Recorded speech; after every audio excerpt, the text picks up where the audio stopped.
Are you in need of some advice? Do you need some insight on a particular matter? Or maybe you'd just like to hear the opinions of your favorite three people?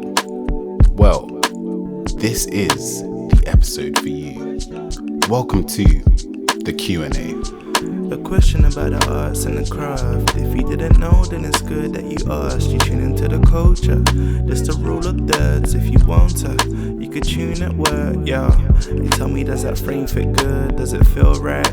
You want a still photo for your website, but you want a logo we can design, right? Yeah.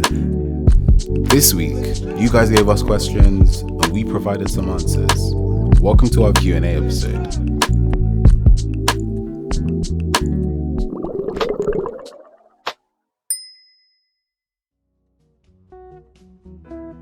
What are you guys' favorite fonts right now? So, you know the ones where, I don't know if you guys do this year, but on Apple they've got like the font book, and I've recently I've been, you know how you can do like collections. Right. This is news to me, but go on. Oh, maybe this may be something new, but yeah. So basically, on I'll share my screen, but obviously, guys, if you got Apple, just pre-ordering as well. But essentially, on here you've got like obviously your fonts, but on here you've got like collections that you can actually make for yourself. Yeah. So I've got elegant. So now I've got elegant fonts. You know Let me like, be writing these down.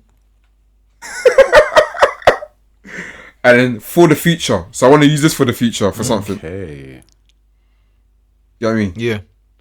So guys, right now for content, I'm gonna show them some fonts. But yeah. But they've done this for me. I didn't put these. Oh, okay. I was gonna there, say but that because that was kind of dead still. Yeah, they are very crap. Yeah. But yes. So yeah, I love my font books. But that's what I do. But in terms of like my favorite font right now, personally for my brand, I use Helvetica because it's the most cleanest. Yep. And like, yeah, I think for me, I love clarity. I don't want anything too higgy haga. So I mean, as long as you can see what I've written, that's the best thing. But that's one of my all-time favorites. But in terms of fonts right now, a lot of the fonts that I actually really like are I've got to pay for. And I will one day, but I've not been able to buy it yet because it's been. I mean, fonts are really expensive. Can be, yeah. But yeah, but I'll find it and I'll let you guys know. But do you guys have any from the top of your head? I have some that come to mind.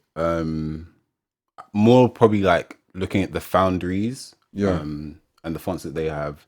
So I remember Eugene, who is a friend of ours, a fellow designer as well. He once sent me this font called Mayberry, and it's like, it's obviously like a nice like sans serif font, but there's just something about it that's just really.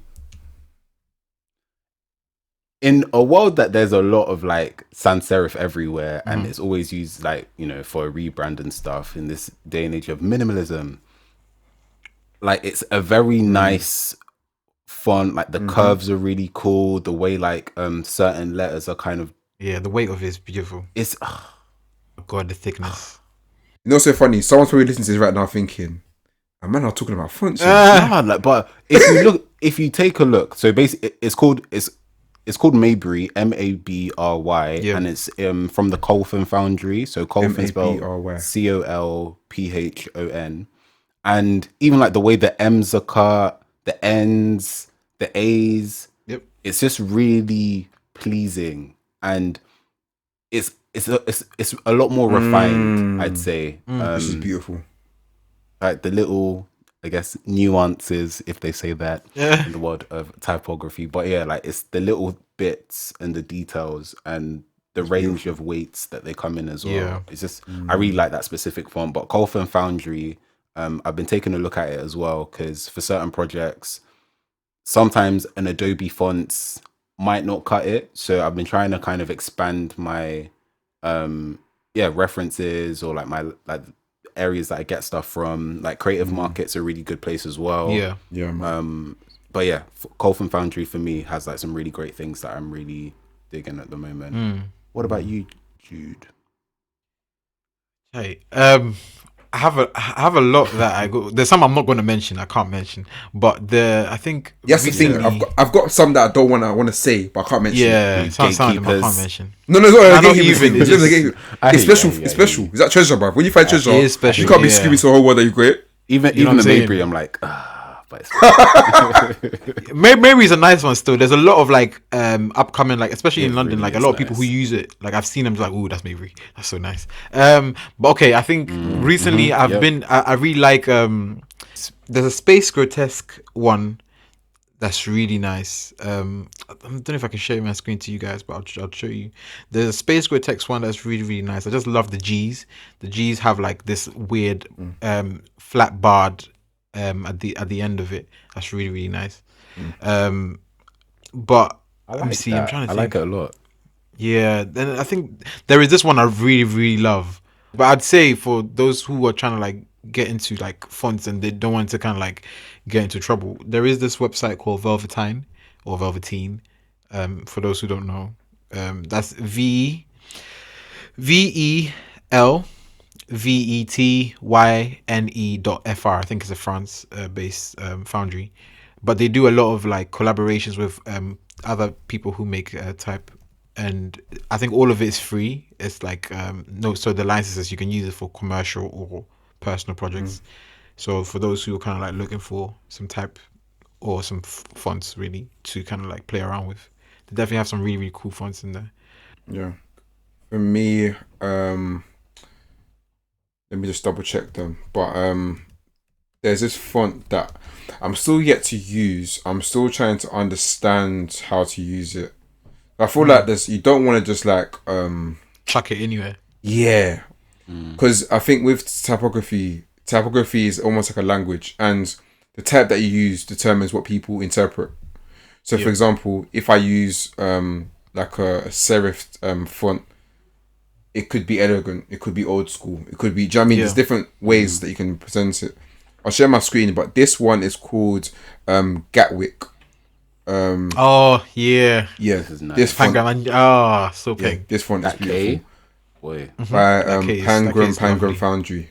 Pangram have really good fonts. And what I love is about it as well is that they've got I love it when sites just offer like a preview of the actual so you can obviously play around with the sizing, the actual width as well. You know what I mean? Like, it's cool. I like it. So that one, and then a second one I would say is Termina. Okay. So ironically, it's actually Adobe font. So you can actually find this on Adobe. I've actually used this for a project before as well. I'm not gonna sign in because that's just mad long. Let me go here. I was gonna say you can really just go on like the images, it'll probably pop up. Oh, the actual font. On Google. No, I actually want to write it so you guys can see it. Oh, okay. You guys still see my screen, yeah? Yep. Okay. The audience can't, but they'll be. Yeah. But yeah, guys, please. I mean, to be fair, I guess we can just drop this on the Instagram so everyone can see what we're talking about. But yeah. So this one, for example, I just love it. Very simple, and I love fonts like this because you can actually play around with the shapes of it. So, say for example, you wanted to make like a pattern or a texture. Yeah. I could potentially use the N. Do you know what I mean? To make a pattern or texture, or I can use perhaps what's within the actual R, etc. But I think for me, those two are my favorites at the moment. I mean, they always change, but I mean, Helvetica is my go-to. Helvetica is just such a. So yeah, that's what I'd say for that. Perfect. Yeah. Perfect. And then font typeface. Any other fonts before we move on to the next one? There's one called Empyrean. Let me find this, bruv. That is really. How do you spell it? That's EMPYREAN. REAM.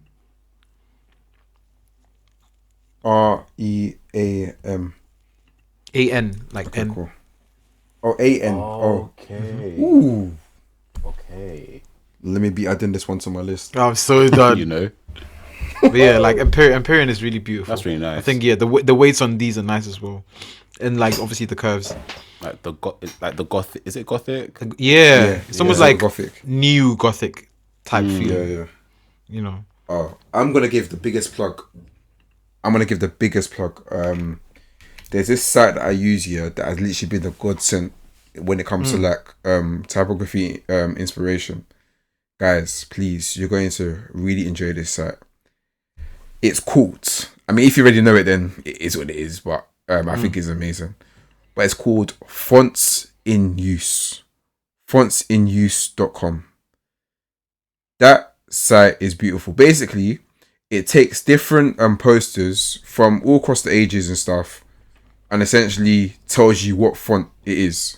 Yeah. So I'm just gonna share it with these guys, but right now as you're listening, please go onto it.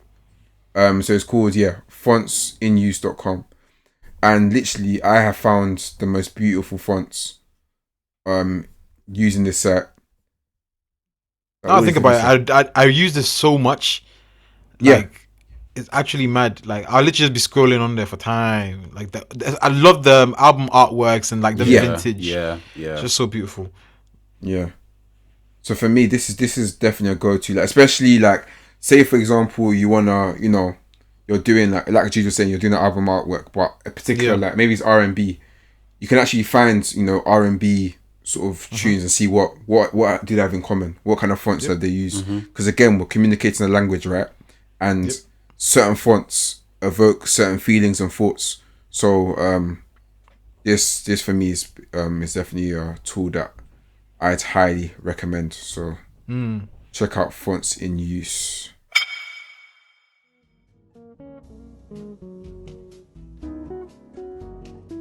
Coming from a non-creative background, how do you enter the industry and grow?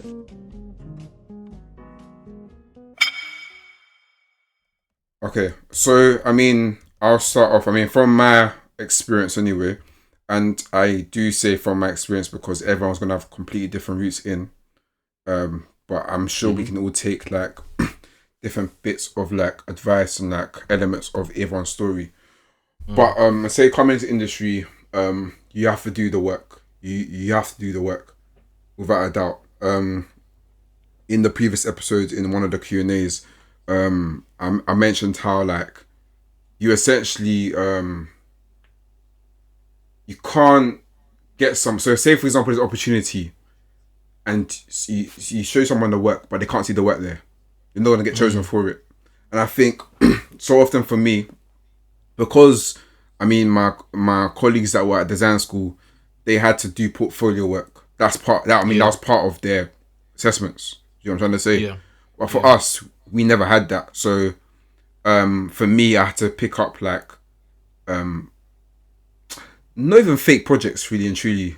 Thank God I didn't have to, but like, and when I say fake projects, like, where people like may say, oh, I'm going to redesign Twitter, or I'm going to make a new logo for this. And I didn't really have to do that. My friends had like organizations and things they wanted to start and happened to, invest into me. I even mentioned that again in other podcasts, but like my friends saw potential in me and they said, okay, let's invest into you. And I got started. And I think having a body of work is essential to get into the creative industry. I'm only in my job now because of my portfolio. Without my portfolio, I would not be in my job. So you need to have something physical. And it may take some time, but I think what I've come to learn, and I think it's something I struggle with a lot, but you don't just achieve all your dreams and aspirations in the space of a year or 2 years or 3 years. Sometimes it's going to take much longer. It could take 10 years. It could take, you know what I mean? And like, even I was watching Issa Rae, she launched a production company, or is it like a sort of overarching sort of company called Hooray? Yeah. I was watching the video and stuff, and like how she's built up these different subsections of it over the years. And it's like, that's how it's meant to be. Like, start off with what you know, start off with what you want to get involved in. So, do we know what this person wants to get involved in? You have context to that, or? I think it might be a general question, but probably for this person in particular, like coding UX UI. Yeah. That's great. Like, and even like a non-creative, that element of it as well. My So I studied accounting and finance. My degrees helped me in my profession as a creative. Reason why I say that is because I look at things very analytically. I look at the details of things, and what employers love are transferable skills. They love transferable skills. So don't feel like you don't have anything to offer, because I could have been like, oh, I've wasted 3 years of my life doing this degree, but no, I haven't. I've learned how to write reports and learn how to explain things. When you do design, for example, when you do UX, you need to explain why have you created this thing in that way? Why is it responding in that way? Do you know what I'm trying to say? All these things are transferable skills. So yeah, does anyone have anything else to add to that? So I'd say similar to you, Burns. So like we both kind of came to design from like very different backgrounds. So yeah, same thing of, you have to do the work. I know for me, I think I started like looking at work quite late in my uni years. So I knew I wanted to be a designer probably from like the end of first year, if I'm being very honest, because that's just the thing that I just constantly kept doing for fun. So I joined certain teams and I tried to just learn more about how to use things in the early years. And then when it came to like final year of uni, I was like, oh crap, I actually need a job. I need to start looking for these things because, you can't just get like leaving uni and then not that you don't have anything to show for it, but just more, what's the next step? Because naturally, this security blanket of uni that I had was going. So I needed to think of, okay, next step. So I think when I first started looking at creative roles and jobs, I think I even started off looking at advertising because I was a bit confused about the title of a creative and advertising agency and the role of a designer at a design studio. So I kind of got them a bit mixed. Right. So I was looking at both and I was trying to educate myself on like what the industry was like with like creativity in the UK. So I remember looking at D&AD and what they offered at the time. I remember a couple ad agencies like Ogilvy or Wyden and Kennedy had like certain schemes because I thought, okay, that could be a way for me to go get in. Or BBH, they've got something called the Bun, which is like a creative placement. So I was looking at those and other schemes to kind of get an easier way through. That kind of meant that I didn't need a portfolio straight away, but at the same time, I definitely was still looking at like design roles. But obviously, if you're applying for a design role, a creative role, you need a portfolio. So I was like, cool, what's the work that I've done in the middle of uni? And one strength I'd probably say that I realized for myself was that a lot of my personal projects people found interesting. So obviously the design projects are important because they need to know that you design, but then there are the other projects that I did like in my spare time. They're like, oh, okay, what's this? Tell us about this, or what inspired this idea, and it kind of showed them my creativity, I guess, as well, or like what I could do maybe in terms of like photo manipulation or how I thought about something and what my solution was and stuff. So I'd say that's important, just kind of like learning more about the industry, what the norms are, organizations, even I'd probably say even look at like award-winning work at times, or like really celebrated work, and find out why it was, what made it good, why did it perform so well. Look at like the credits or the team behind certain pieces of work. I think coming from an engineering background similar to Burns, I know his was finance, but you're kind of like, when you're going through uni, you become like quite analytical as a result of what you've studied, isn't it? So for me, I kind of like would crunch down loads of different things and try and find like the essence of certain things, and that kind of informed my design. And read as much as I could. I know there are a lot of YouTube channels for tutorials, as well as like websites that you can get tips on. I even subscribed to this magazine called Computer Arts, but it's discontinued now, which is really sad. But there was like a deal that you could get like 5 issues for £5, and I was like, cool. So I got that, and I just did all that I could to just educate myself on everything. So I think I even went to a graduate show in Shoreditch for like D&AD and I think like UAL, and going to places to see, okay, what do designers that have graduated, what does their work look like, what are the kind of things that they present. and immersing myself in that area, or going to portfolio reviews and showing them my work and being like, okay, guys, what do you think? Kind of get tips. At the time, I think I had done some work with some people, whether it be for YouTube or like social media stuff. But again, just trying to build that portfolio of stuff to then present to people and actually get the critique, because especially if you're kind of doing it solo, sometimes it can be hard to get that kind of feedback. But I do think it's important if you're able to, even if it's, I don't know, someone on the TR. I remember I had a friend who's an illustrator, and they just reached out to another illustrator and was like, oh, could I possibly talk to you about my work, and, you know, let me know what you think, and they can give you a quick review that way. But I think, finding information, educating yourself on the space, trying to get a portfolio review maybe when you've done the work, so you can get some like constructive criticism and stuff, could be a really good way to go about it, and just stay hungry and just keep going. You know, it sometimes, like Burns said, it may not happen immediately for some people. For me, it took me like 9 months to get my first like official like design role, and in that time, all of my other friends, they had their jobs after uni, and I was probably seen as the friend that was like, like, what's going on? We don't really know what's happening. Not that he's a bum, but like, oh, Michael, come on, you know, you need to kind of get a job. Like, I'm going to an event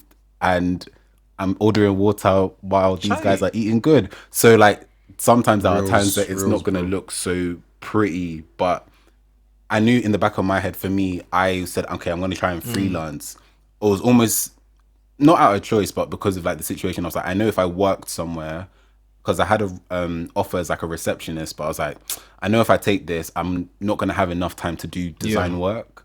So let me just kind of like dedicate these months to design, and hopefully I'll find something. And some jobs kind of like came in along those months, but I definitely kind of felt at times like, oh crap, I actually don't know what's happening. Or my mum would just kind of like open my room door and I'm up at like 4 a.m. like working on something, and she's looking at me like, what's wrong with you? And meanwhile, this is like we're looking past crazy, summer, this is like September, October time.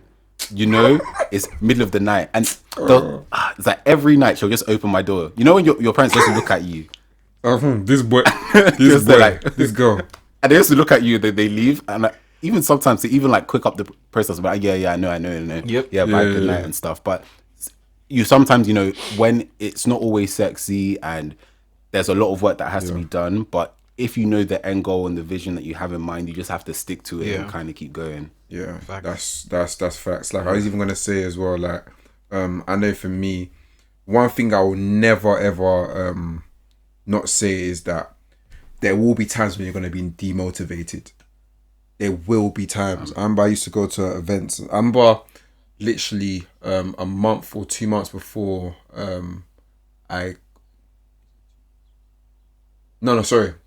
So I got my job I got offered it in December, and obviously the pandemic started, or lockdown started in March. And I think just before that, in March, I went for like this sort of event. Not an event, but it's like a taster course for like was it motion graphics, I believe. No, there's like those not fast track courses, but those courses that happen in like 9 months, 6 months, or whatever. Yeah. And I was that desperate because I was like, I'm getting no opportunities right now. What else do I need? What else? I was willing to pay 6K, 7K. The one I didn't have at the time. But I was willing to go that distance. No, I looked at that as well. No, but it's real. And sometimes it's like, I take a step back and actually like, okay, God, what do I actually do next? Because sometimes it's not about doing these 7K courses. Sometimes it's about being patient and waiting. And I think for me, it scares me. I even shut out the fact that imagine I spent those P's. Imagine if I wasted my time. Would I be where I am now? Do you know what I'm trying to say? And it's like, on the days that you're demotivated, ask yourself, even write it down. One thing I've always been advised is that maybe like voice note your thoughts, you know, or write down why you want to do this. And whenever you're feeling demotivated, reflect back onto it. You know, because days are like that are going to come. You're going to be thinking, there's no point. But I promise you, you can do it. I've seen bare people bust out of where they were, change careers. It's very, very possible. I thought it would be. I literally thought it was impossible. But obviously God made a way for me. And he can for you as well, innit? So like, without a doubt. And like one thing as well, one thing that's definitely helped me is getting a mentor. There are so many creative mentorship networks and stuff that really do help. And obviously use wisdom, get the right ones, because some people will just demotivate you. I've had people tell me before, there's no chance, mate. You have to go back to uni. No, legit. You have to go back to uni and get a degree. Mad. And I'm like, not even to be big-headed or anything, but I'm like, I can design better than you, and you're telling me this nonsense. No, yeah, no, it's, do you know what I mean? It's like people are, but the thing is, people put like qualification above, do you know what I mean? And it's like, big man, I can design better than you. So what are you telling me about is, I don't think you can do it, mate. What? You think it's too late for me? Nah, man, it's not too late. And like, for me, my mentor really just opened my perspective. And sometimes we're human beings. Sometimes we need that affirmation. Not like the love languages thing.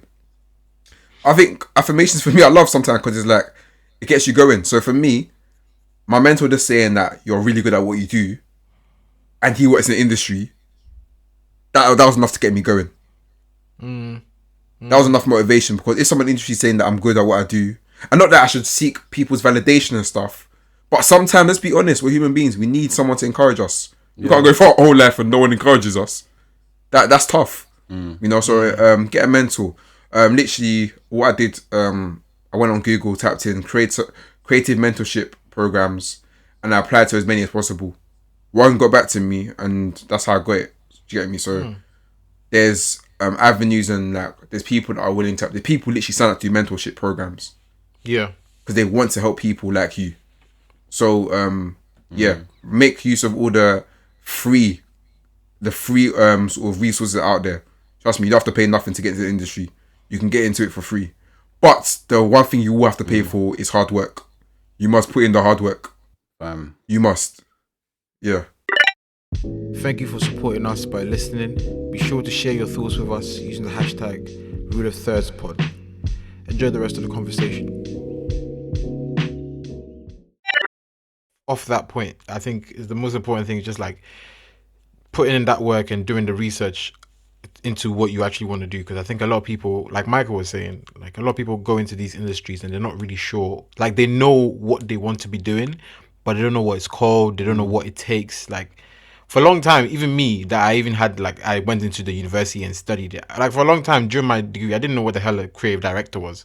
I didn't actually know what a creative director like does, you know. And it might take you taking a day or like a few hours and actually sitting down, researching and writing notes down and actually figuring out like, okay, this is what I want, or what do I want, and what is it called? Like, do I have to search up maybe person who designs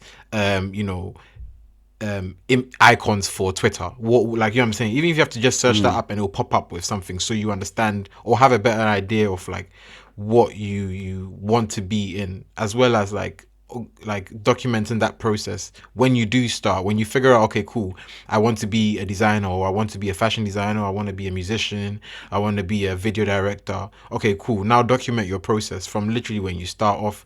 Like you find that, buy a hard drive and start saving all the little works that you do. They most likely are going to be very awful, you know, but that's the point. It's for you to monitor your own progress, because I think for many people, they might not get that creative mentor right away, and it's something that they can definitely work towards. So in that moment, be your own creative mentor and figure out, okay, cool, you can look back 6 months from now and say, okay, cool, that was really bad, how do I improve on so and so and so.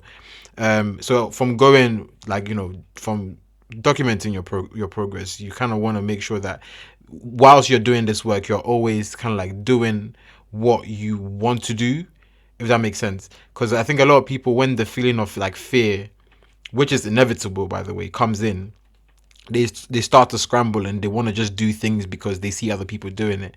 Like if you really want to be a photographer who shoots musicians, do that. Don't just say I'm gonna start doing something else to then get into that. If you feel like you have the opportunity, like reach out to these musicians, say, hey, you know what I'm saying? It's literally just an email or an iMessage, sorry, not iMessage, DM, you know, and you can be like, hey, I'm a photographer, I would love to shoot some press shots of you.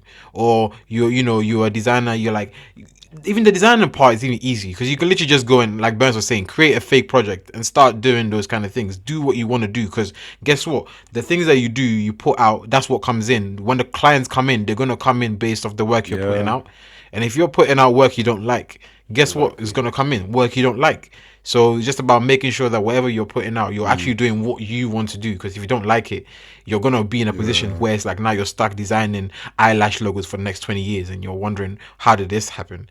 You know, so just keep that in mind. Like if you want to be, if you want to be a designer, you want to be a fashion, you want to be into the fashion industry, you want to be in music, whatever it is. Like if you want to make Afrobeats, don't go and make hip hop with the intention that I will slide into Afrobeats later. Do Afrobeats. Like, don't be scared about it. Like, just do it. And I think with that, always like remember to respect the space that you're in. Because I think a lot of people come into these spaces with the intention naturally, like, I just want to make money, I just want to like live. But like, always respect the space that you're in. Like me, I didn't go to school to learn music. I went to school to learn design. But when I go into the music space, I make sure I do my due diligence and like learn who are the people who are doing it well.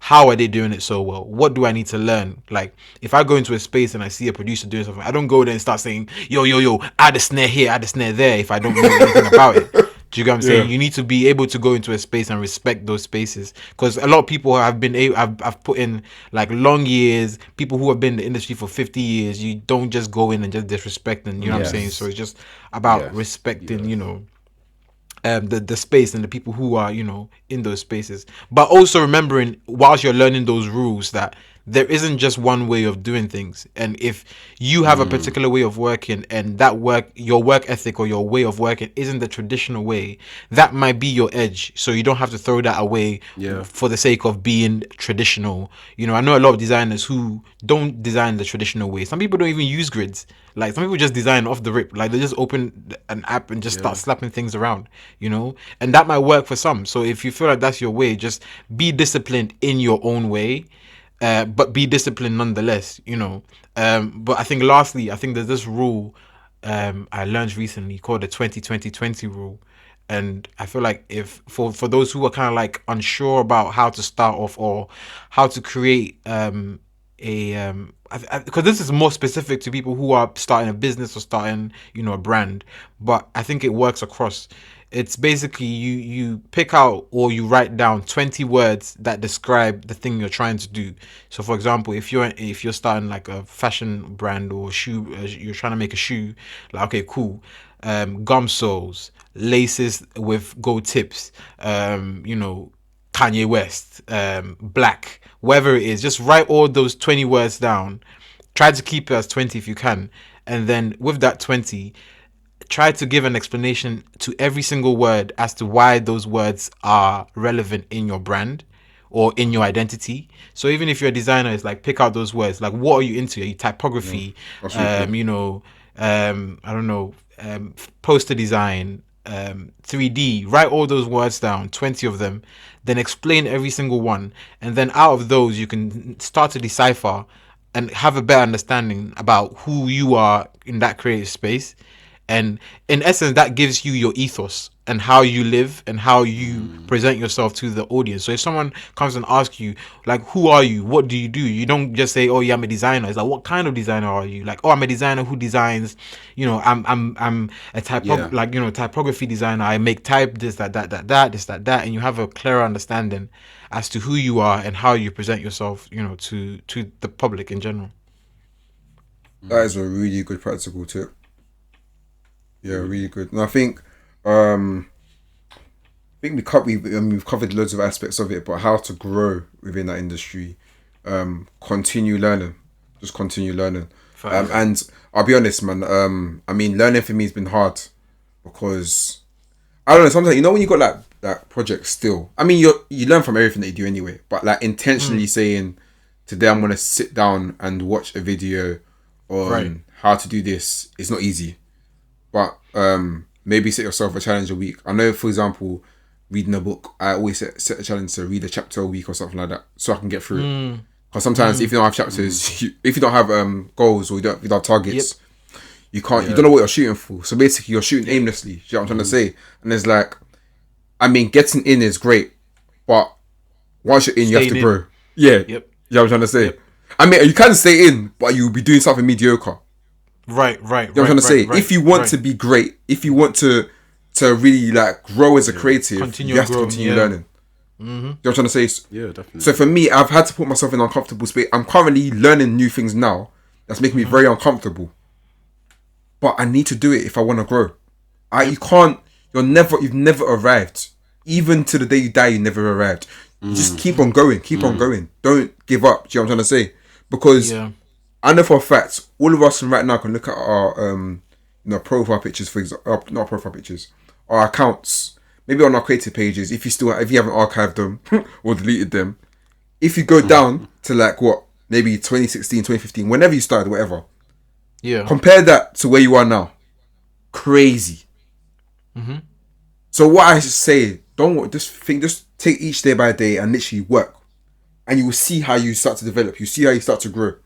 Mm-hmm. Mm-hmm. So that's what I'd say with the growing aspect. Yeah, I agree. I think that's very important. It's just understanding that, like, it doesn't just take you 2 days or a day to then suddenly become the biggest thing. It's like, if you don't put in the work, you're not gonna get to where you have to get to, you know. Yeah. So don't become your own like a hindrance and just be like, why am I not growing? It's like, when was the last time you read a book, or when was the last time you watched a YouTube video? You know, like I have this habit. I literally go on YouTube and just I'll just play a video in the background. I might be doing something else, but I just play in the background. Same. Yeah. You know? Yeah. And it's just about surrounding yourself with those things. Like I think as time goes on, a person will naturally find ways to force themselves to learn subconsciously. Like I have books around me, I have art things around me, I have a plant, a salt lamp, you know, like my screen is like, even my as simple as it sounds, the background of my laptop is something artistic. It keeps you motivated. Like your space. My phone wallpaper is like something artistic. You know what I'm saying? So if you surround yourself with these things, like, you're always going to be like triggered, you know, or inspired by it. And I think if your background is just your own face, like, come on.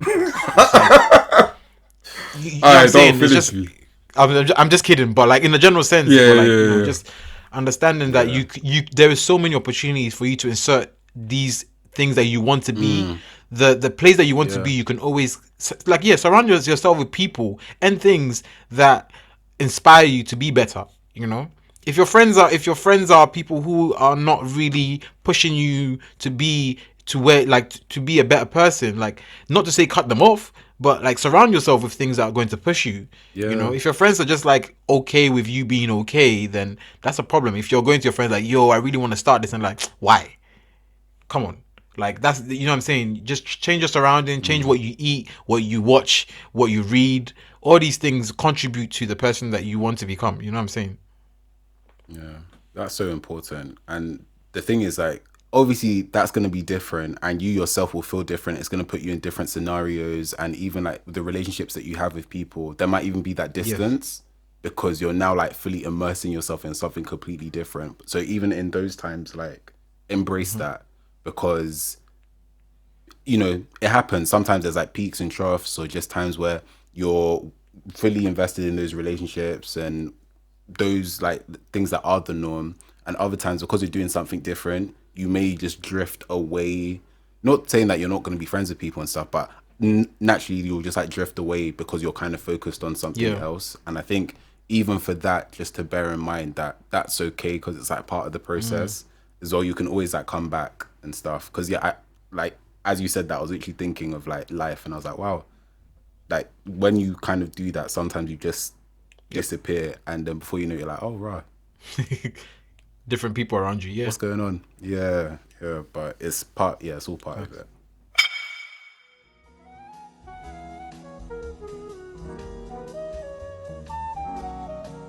Hi guys, I love what you guys are doing, and my question was, how often do you design? Because I feel like within the graphic design field specifically, one thing I've noticed about the people who have amazing work is that they design often, and as a graphic designer, like, I don't. and I want to know like how often you design and how that's impacted your craft and how it's developed your craft. Hope that's helpful.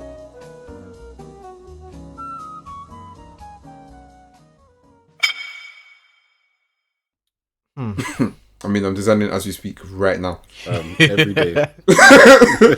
Yeah. Pretty much every day. Every damn day. Is it my blood? Yeah. God, me and this MacBook, ride or die. Yeah. You know what it is though? It's like the weird thing about design is like it's like a double-edged sword. Like it's leisure, but it's also work. Do you get me? Like, so it's a weird one. Like I enjoy designing for leisure. I enjoyed creating stuff for leisure, but I design pretty much every single day. But how do you? I was gonna ask, how do you navigate that balance then? Okay, I don't design every single day, but like no, I do, but it's like I design for extensive periods of time, and I may not design for a week. Oh wow, okay. If that makes sense, or like because I'm just tired, which is kind of wild. But yeah, I feel like you do need to flex your muscles and like sort of like recharge. So in the same way, like for example, say you're a runner, you can't run every single day without refueling yourself and actually resting. And I think that's something I've had to learn. I'm still not good at it, but like that's why I sit down and watch anime now. Because anime is 25 minutes, 20 minutes. I'm done. Yeah. Do you get me? You can eat something while you're watching it. You can just chill. That's why I love anime, because it's actually so quick. You don't have to... But it's so good that sometimes you may be sitting there watching like 3 episodes. Fam? 3? You end up watching a whole season. No, but yeah, legit. But like... That was Attack on in an hour though. Season 1 for Bro? me. You get me? So... Yeah. But yeah, I definitely design. I generally think I design every day. Like, it's actually scary now I think about it, but I don't have any boundaries when it comes to design. I feel like design is just like it's gotten to the point where it's obsessive. Like I'll literally design anything. Like I'll be walking like and then think about a word. I'll be like, "Ooh, that'd be so cool to look like. How would it look like in type?" And get home and I'll just design something, or I'd see an image on the internet and be like, "Ooh, I want to try something," and then I'll go and try. Or like someone at church would be like, "Yo, can you design something?" I'll be like, "Yeah, sure," and just design like a poster like saying Friday we're going to church, for example. Like it's literally like every single day. So I don't know, I feel like for me there isn't any boundary, or like I never have a chance to refuel because I'm literally refueling on the go. Like what do you mean by that? How does that practically go? Like, so basically, like, okay, I'm designing today, but at the same time I am learning things, I'm taking in information.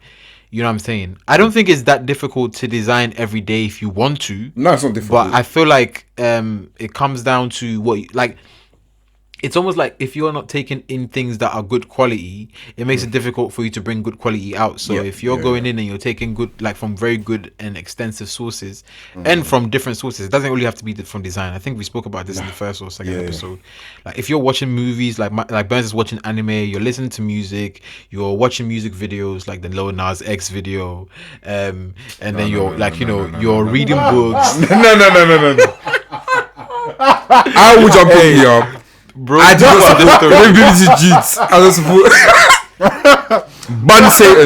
ban Satan 100 times, 1,000 times. But yeah, like if you're doing all these things, and like you're even like simple things like playing games, you're on FIFA or whatever.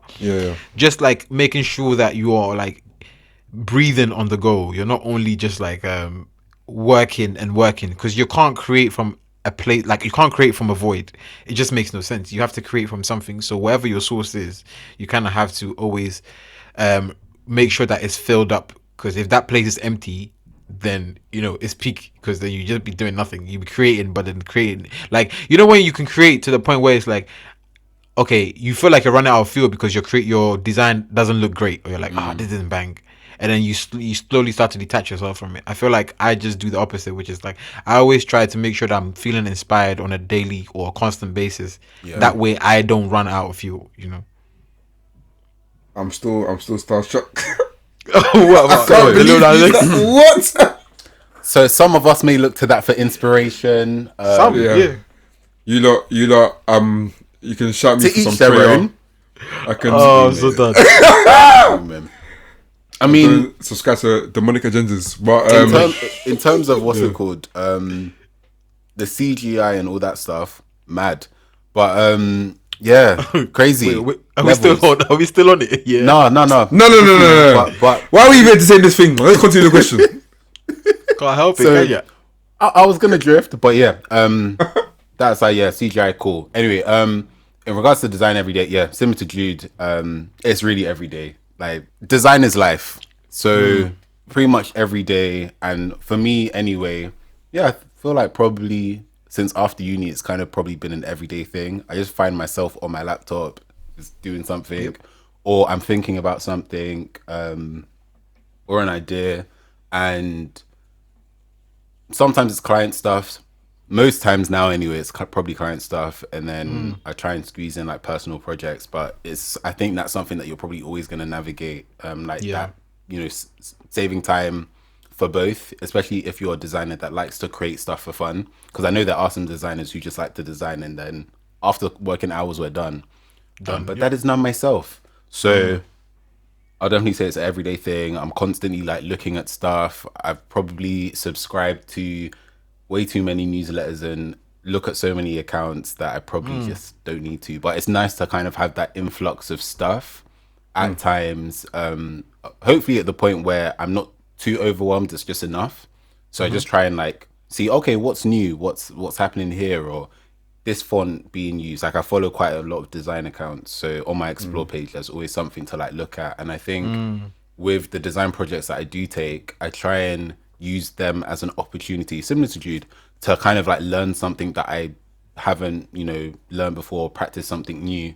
So yeah, definitely say it's an everyday thing, which is probably kind of bad, I'm not gonna lie. I think I'm trying to do less on my computer, because I think my MacBook has been on every single day since I bought it.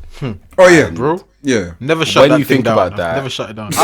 Bro. That thing is like, his own brain, But when you deep it, it's like, that's not necessarily like healthy. If I see the screen time, I think maybe like 12, 13 23 hours. But, you know what it is, yeah? I don't know why, but I just...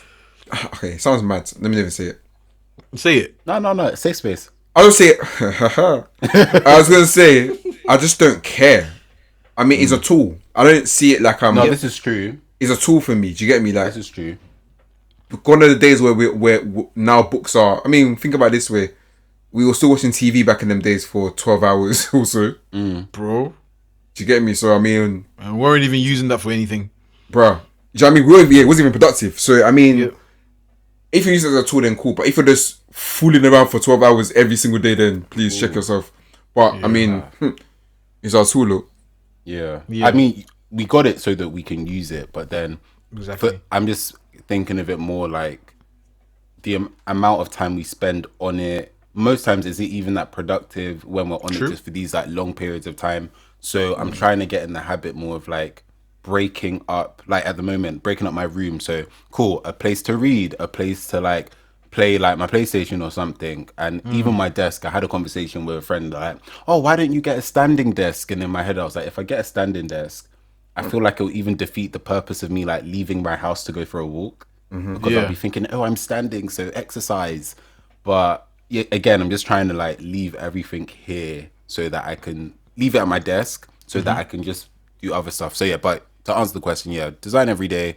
But it'll be nice to have like a day or a week that I just don't design, but that would be weird because I've not really done that before. Very weird. Yeah. Very strange. And if you think about it, I was gonna say we design even on the fly. Like you literally be walking.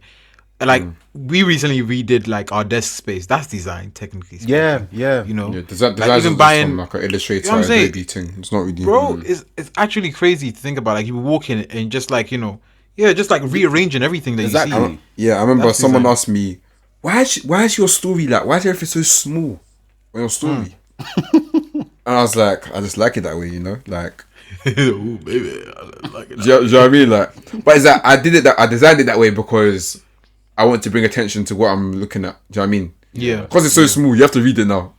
Yeah. Do you know what I mean? Or because like I just want it to have like, like in a gallery where it's got like a massive space around it, and just like literally just like a square with like art on it.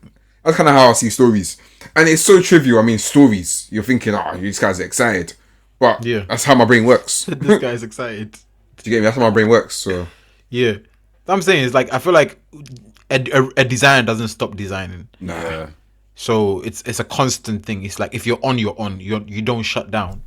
You know, like fam. Even sometimes I silly as it sounds, when I'm even eating, I'll end up designing. Like I'll put the chicken here, put the rice here, put the stew there. Okay, like that's a bit extra. No, I'm being that bro. When I tell you, yeah, it's actually like it's going to the point where like I can't live without design. Like every single thing I do. Every single thing. Not to that extent, like the amount of pillows I have, my bed sheets, like the structure of where I put my shoes, what colors I even like. I have my shoes in like I have a monochrome like series of shoes. I have blue shoes, like literally all blue to the sole. Red shoes, all blue to the sole. Black shoes, all black, like all black to the sole. White shoes, all white to the sole. Bro, when I tell you, it's literally like that. I'm saying like me. Every single part of my living is literally designed. It's that obsessive, you know. So like now I'm saying like if I see someone who says designer, the question I asked with that though, is that bad? I wouldn't say so. I feel like it's just. What do you say? It's just like natural expression. Yeah, I think it's just natural. Yeah, this is how I communicate. Yeah.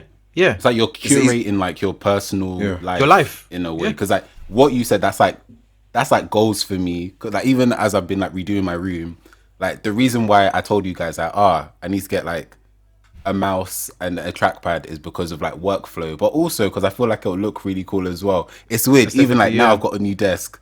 I have to buy a tray to eat food on this because of the wood. So I'm like, oh god. So I was even looking at like black trays because of the color scheme of the room. And then I got it's like as I've acquired certain things, I'm like, okay, I have to get this color and I have to consider this. I can't use this anymore. It can't be out because it needs to look a certain way. So like, bruv, even though the clothes, when you think about even the clothes, I mean, exactly. Do that with clothes, exactly, bruv. There's certain things I get. Yeah, like for example. I used to wear black all the time. Like I just couldn't be bothered because, do you know what I mean? Once you change one, you have to change everything. Everything has to. Yep. You know it's like redesign a website or something. It's once you change one page, everything has to change. It's annoying, but bruv, it is what it is, man. I think, like, so I mean, someone will say, it's not healthy to be designing all the time. Well, like, it's not good to be on WhatsApp all the time. It's not good to write all the time. It's not good to. All right, do you know what I mean? Like, you can say the same thing with that. Tell those 9-to-5ers. You know, I wanted them to be fair, but I'm joking. But like, legit, like, this is your way of communicating. Do you get me? I mean, if you don't want to do that, okay, it's down to you. But I'm living life. I'm enjoying it. It's not like it's a burden. I enjoy designing. I think it becomes a burden where it gets misused or where people want too much from you. That's when it becomes or you end up bringing out mediocre stuff. That's the scary part. Because you're tired as well. And all that kind of when stuff. you end up designing to the point where you're drained, you clearly have no inspiration left to bring out any good work. But you're still going. Like, bro, I have seen that eagle on that top in your season 1 to season 12 of the fashion line. I do not want to see another eagle or dove.